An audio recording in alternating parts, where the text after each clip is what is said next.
தனக்கு தொழுகை கடமை என்று தெரிந்தும் தொழமாட்டேன், எப்போது நேரம் கிடைக்கிறதோ தொழுவேன், ஜும்ஆ போதும், பெருநாள் தொழுகை போதும் என்று யார் வேண்டுமென்றே தொழுகையை விடுகிறார்களோ இவர்கள் அல்லாஹ்வை மறுத்த காஃபிர்கள். ஷேக் இப்னு பாஸ் ரஹிமஹுல்லாஹ் ஃபத்வா கேட்கப்படுகிறது. இப்னு பாஸ் அவர்களே, என்னுடைய மகன் இறந்து விட்டான் விபத்திலே. இவன் வாழ்க்கையிலே பல ஆண்டுகள் தொழுகையை நிலைநாட்டவில்லை. முஸ்லிம்கள் இவனை குளிப்பாட்டுவதற்காக எடுத்துச் செல்கிறார்கள். இவனுடைய ஜனாசாவை குளிப்பாட்டலாமா? தந்தை கேட்கிறார் ஃபத்வா. இப்னு பாஸ் அவர்கள் கேட்டார்கள், ரஹிமஹுல்லாஹ், உங்களுடைய பிள்ளை பல ஆண்டுகளில் ஜும்ஆவுடைய தொழுகையை கூட பள்ளியிலே சென்று தொழுததில்லையா? இல்லை. இல்லை.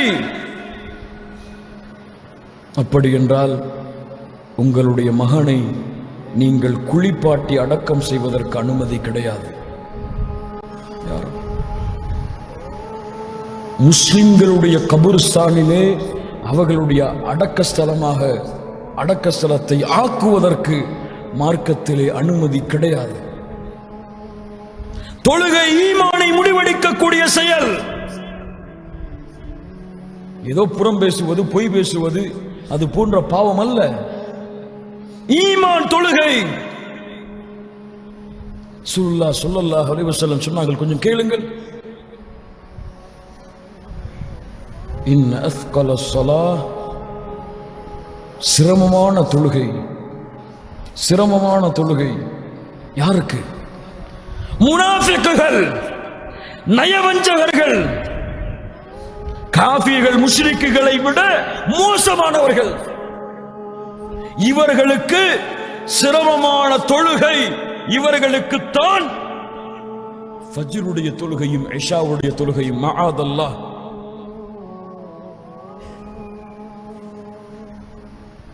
நயவஞ்சகர்கள், முனாஃபிக்குகள், இவர்களுக்குத்தான் சிரமமான தொழுகை ஃபஜ்ருடைய தொழுகையும் இஷாவுடைய தொழுகையும். ஜும்ஆவிற்கு பள்ளியிலே செல்லக்கூடிய கூட்டம்,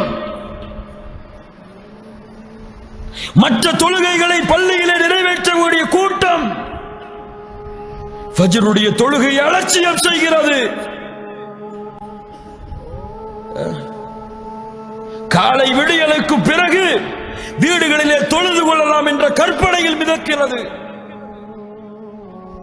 காலையிலே ஃபஜ்ரை தொழாமல் வழக்கமாக நீங்கள் எழுந்து கொண்டிருந்தால் எண்ணிக்கொள்ளுங்கள், நீங்கள் அறிந்தாலும் நீங்கள் அறியவில்லை என்றாலும் நீங்கள் முனாஃபிக்குகள் தான்.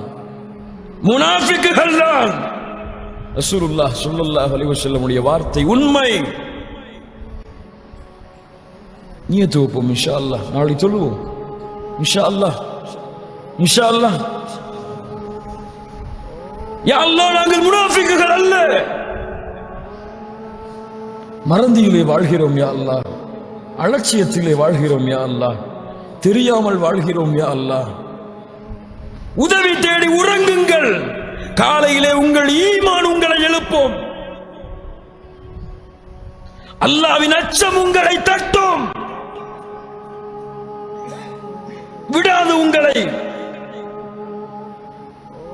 அல்லாஹ் ரப்புல் ஆலமீன் இந்த உள்ளத்தை எமக்கு கொடுப்பானாக.